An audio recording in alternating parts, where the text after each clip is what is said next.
गुरु प्यारी साध संगत जी, आप सभी को प्यार भरी राधा स्वामी जी। गुरु प्यारी साध संगत जी, आज हम आपको जो साखी सुना रहे हैं, उस साखी में बाबा जी ने कैसे एक माता जी की मूर्ति में जान डालकर उससे बुलवा दिया। साध संगत जी, साखी इस प्रकार है। एक बार बाबा जी जम्मू में सत्संग घर बनाने के लिए ज़मीन खरीदी, परंतु उस ज़मीन के साथ एक माता जी का मंदिर बना हुआ था, जिसके कारण सत्संग घर बनाने में थोड़ी सी दिक्कत हो रही थी। सत्संग घर के सेवादार, सेक्रेटरी, मेंबर सब इकट्ठे होकर मंदिर के पंडित जी के पास गए और वह पंडित जी से बोले, पंडित जी, आप हमें मंदिर की यह थोड़ी सी ज़मीन दे दो, आप जितने पैसे कहोगे हम आपको दे देंगे। परंतु वह पंडित जी बिल्कुल नहीं माने और बोले कि मैं तो यहाँ पर 20 साल से मंदिर में सेवा कर रहा हूँ और दिन रात यहीं पर ही रहता हूँ, अब इस उम्र में मैं कहाँ पर जाऊँगा। सेवादारों ने कहा, बस हमने इधर एक गेट लगाना है, बस आप हमें एक गेट लगाने जितनी जगह उसकी सीध में दे दो, बाकी तो उधर आपका मंदिर बना ही रहेगा। लेकिन वह पंडित बिल्कुल भी नहीं माना। सेवादार शहर के कई बड़े बड़े लोगों को अपने साथ लेकर भी उस मंदिर में गए कि तुम इन सेंटर वालों को इस मंदिर में से थोड़ी सी ज़मीन दे दो, पर वह पंडित तब भी नहीं मान रहा था। ब्यास से तो सेवादारों को सत्संग घर बनाने की परमिशन आ गई थी, पर इस मंदिर की वजह से पूरा का पूरा काम रुका हुआ था। एक दिन अचानक बाबा जी वहाँ पर पहुँच गए और अपने सेवादारों से बोले कि क्या बात है, तुमने काम शुरू क्यों नहीं किया। तो वहाँ पर बैठे सेवादारों ने बाबा जी को हाथ जोड़कर राधा स्वामी की और बोले, बाबा जी यह मंदिर है ना, वह सत्संग घर के बीच में आ रहा है, इधर गेट लगाने के लिए हमें रास्ता नहीं मिल रहा। तो बाबा जी ने कहा, फिर तुमने मंदिर के पंडित जी से बात की। तो सेवादार बोले, बाबा जी हम तो पंडित जी के पास कितनी बार गए हैं, पर पंडित जी हैं कि बिल्कुल भी हमारी बात मानते ही नहीं हैं। तो बाबा जी ने कहा, चलो मैं साथ चलता हूँ तुम्हारे साथ में। तो बाबा जी अपने सेवादारों के साथ उस मंदिर में गए और पंडित जी से बात की, पर पंडित जी थे कि बात सुनने को भी तैयार ही नहीं हो रहे थे। बाबा जी ने फिर उस पंडित जी से कहा कि क्या आपने माता जी से पूछा है। तो पंडित जी बोले, माता जी तो बोलती ही नहीं है। बाबा जी कहते हैं, ऐसे कैसे हो सकता है, बोलती ही नहीं है। तुम अगर माता जी से सवाल पूछोगे तो वह तुम्हें ज़रूर जवाब देगी। तुम उनके सेवादार हो, तुम पूछो कि इनको मंदिर में से थोड़ी सी ज़मीन चाहिए, क्या मैं उन्हें ज़मीन दे दूं। तो वह पंडित जी बोले, नहीं माता जी जवाब नहीं देती है। बाबा जी ने उस पंडित जी से प्यार से दोबारा कहा, भाई अब तू जा अपनी माता जी से पूछ कर आ, वह तुझे अब जरूर जवाब देगी।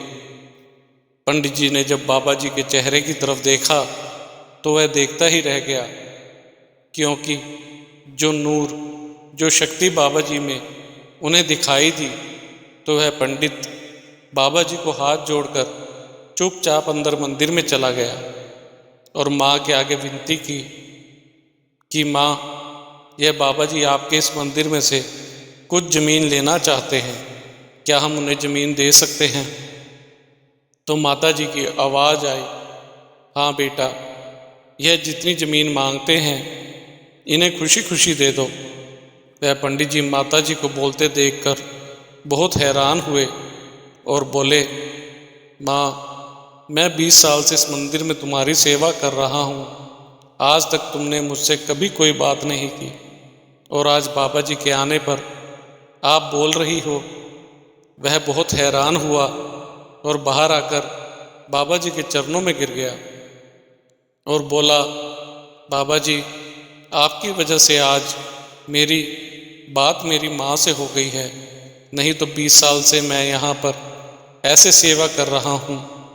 बाबा जी हंसकर बोले, भाई सेवा कभी भी बेकार नहीं जाती, यह तो तेरी ही सेवा का फल है। फिर बाबा जी ने पंडित जी से पूछा, क्या कहा तुम्हारी माता जी ने? तो पंडित जी बोले, माता जी ने कहा है कि इनको जितनी जमीन चाहिए तुम खुशी खुशी दे दो। पंडित हाथ जोड़कर बोला, आपको सत्संग घर बनाने के लिए जितनी जमीन चाहिए आप ले सकते हो। सत्संग घर बनाने का सामान तो सारा पहले से ही आया हुआ था। सेवादारों ने उसी समय वहाँ पर नींव खोद दी और बाबा जी ने 2 ईंटें रखकर सत्संग घर की शुरुआत कर दी और वापस अपने डेरे ब्यास चले गए।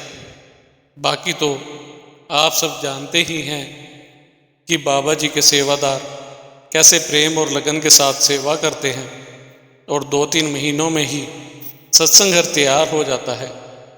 सब कुछ करने करवाने वाले तो हमारे प्यारे बाबा जी ही हैं, लेकिन वह नाम अपने सेवादारों का कर देते हैं कि मेरे सेवादारों ने 2 महीने में सत्संग घर तैयार कर दिया।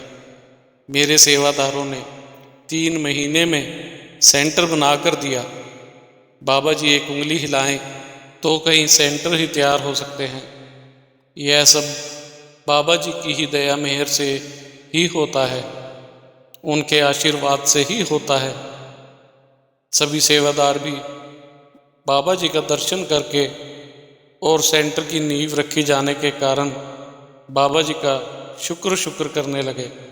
शुक्र मालिक का, शुक्र दात्या, आपका बहुत बहुत शुक्रिया। इसी के साथ एक छोटी सी साखी और है। यह साखी हमारे प्यारे बाबा जी के नाना जी के समय की है। साध संगत जी, साखी इस प्रकार है। महाराज सावन सिंह जी जब भी कभी सफ़र से थके हुए आते थे तो उनकी जुराबें हमेशा उनका पुराना सेवादार भाई शादी ही उतारा करता था। भाई शादी बाबा जी से हाथ जोड़कर हमेशा कहते थे, बाबा जी यह तो मेरी सेवा है और इस सेवा पर बस मेरा ही हक है, मैं यह अपनी सेवा किसी को भी नहीं दूंगा। जब कभी महाराज सावन सिंह जी अपनी जुराबें अपने आप उतार लेते थे तो भाई शादी यह देखकर बहुत ही उदास हो जाते थे कि मुझे यह सेवा आपने क्यों नहीं दी। एक बार महाराज सावन सिंह जी कहीं लंबे सफ़र से थके हारे हुए आए थे तो उन्होंने अपने जूते और जुराबे उतार कर एक तरफ रख दिए। थोड़ी देर के बाद जब महाराज ने देखा कि भाई शादी तो इधर हमारी तरफ ही आ रहे हैं तो उन्होंने जल्दी जल्दी अपनी जुराबें डालनी शुरू कर दी। उनके पास कुछ सेवादार बैठे थे, सब हंसने लगे। भाई शादी अंदर आया तो सभी सेवादार चुप हो गए तो वह समझ गया कि दाल में कुछ काला है। उसने महाराज सावन सिंह जी से पूछा कि आप कब आए हैं? मैं तो उधर सेवा कर रहा था, मुझे तो आपके आने का बिल्कुल भी पता नहीं चला। महाराज जी बोले, भाई शादी हम तो 2 घंटे से आ गए हैं। तो वह बोला, फिर मेरी सेवा आपने खुद कर ली। तो महाराज जी बोले, देखो मैंने अभी तक जुराबें नहीं उतारी हैं। तो भाई शादी ने महाराज जी के पैरों से जुराबें उतारी और उनके पैरों को हाथ से प्यार से सहलाने लग गया। अगर शिष्य का प्रेम अपने गुरु के प्रति सच्चा और पक्का है तो गुरु भी उसके प्रेम से कभी अछूते नहीं रहते और गुरु भी शिष्य के इस प्रेम को कभी भी खोना नहीं चाहते। इसी के साथ इजाज़त चाहते हैं, मिलते हैं अगली साखी में। तब तक के लिए राधा स्वामी जी। आपको हमारी आज की ये साखी अच्छी लगी हो तो कमेंट में राधा स्वामी जी अवश्य लिखें और साखी को शेयर जरूर करें। राधा स्वामी जी।